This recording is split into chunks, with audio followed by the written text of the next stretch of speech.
Everyone, this is our report about Health Talk. Okay, so once again, good afternoon. So the issues that we think is important to address is about the gender equality and empowerment. Next slide.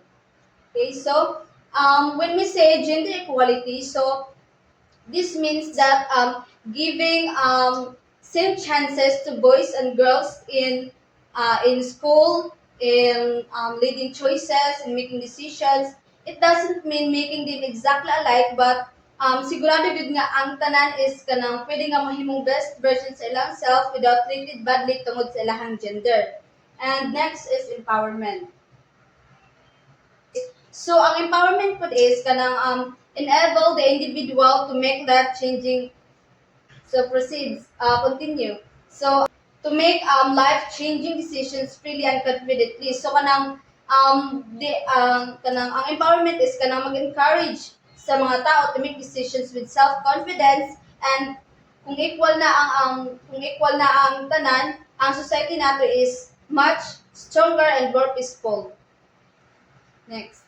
Empowerment is having access to educations and jobs. So ang empowerment is kanang mag-encourage ang even kanang kuan ka kanang even you're a girl or a boy or kanang unsang imong gender is pwede ka nga magkuan sa jobs. Like example ang mga babae nga ang mga lalaki di ba kay kung sa kuan pa nato ang lalaki nagiging mo trabaho, but now ang trabaho sa lalaki is pwede na trabaho sa babae. Example ana is ang kanang guard ka. So dili lang kanang babae, dili lang lalaki lang mo kanang pwede mahimong guard. So pwede pud ka mahimong guard. Then ang sa education pod kanang ang teacher nga ang lalaki nga teacher pwede pud siya magtudlo og kanang science ka subject, ug ang babae pod pwede pud magtudlo og science ka subject. So nanay equality ana. As of gender equality and empowerment. Nanisay napulo ka importance about sa gender equality and empowerment. Number 1, promote economic growth.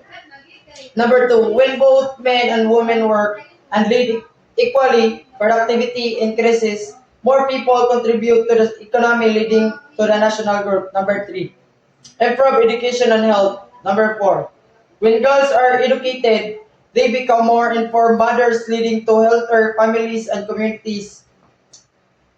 Number 5, reduce poverty. Number 6, empowered women can support their families financially, breaking the cycle of poverty.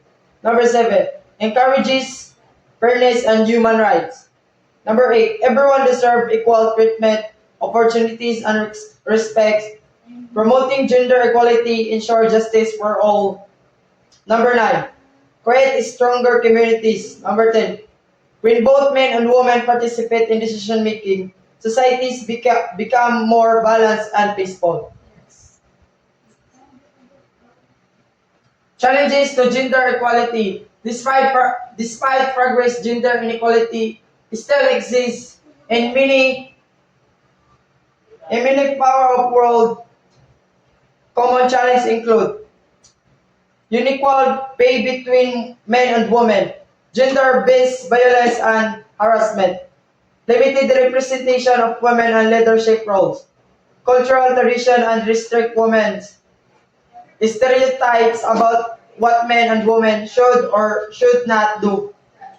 These are barriers prevent societies from reaching their full potential. Next. Ways to promote gender equality and empowerment. Number 1, equal education for all. Ensure boys and girls have the same access to equality education. Number 2, equal employment opportunities. Support policies that close the gender wage gap. Number 3, women in leadership. Encourage women to run for office, lead business, and take part in governance. Number 4, raise awareness. Educate people about the importance of gender equality through campaigns and discussion. Number 5, supportive communities. Encourage men to become allies and promoting equality. Example of general equality in action. Education program, scholarship, opportunities for girls to pursue higher education, workplace equality campaigns, companies adapted. adopting equal pay for equal work, women and politics. Female leaders like Agenda. Agenda.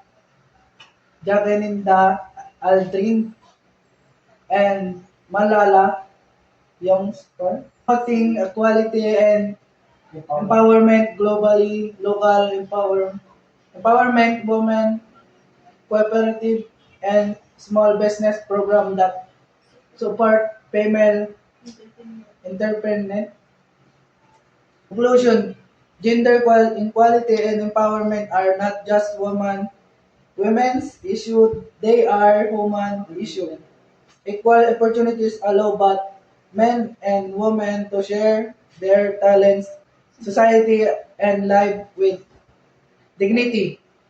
And a social society that value equality builds strong females, better economics, and fair communities when everyone of gender is empowered to success the entire world because I become a better place.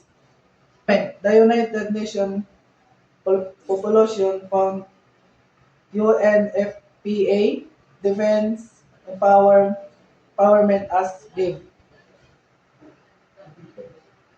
Women are automated more equality say in decision making by addressing power imbalance.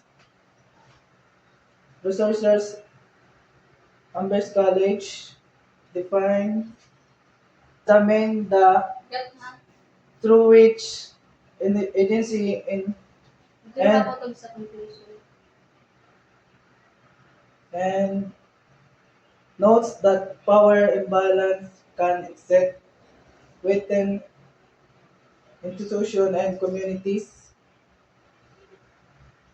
Systematic review. Academics research shocks as the systematic review published by National Intellectual of Health NIH provides So, tackling gender equality is super important because it makes sure everyone, no matter their gender, gets a fair shot and at rights and opportunities. So, it helps the economy grow, cuts down on poverty, makes people healthier and happier, boasts peace and safety, and stand up for human rights.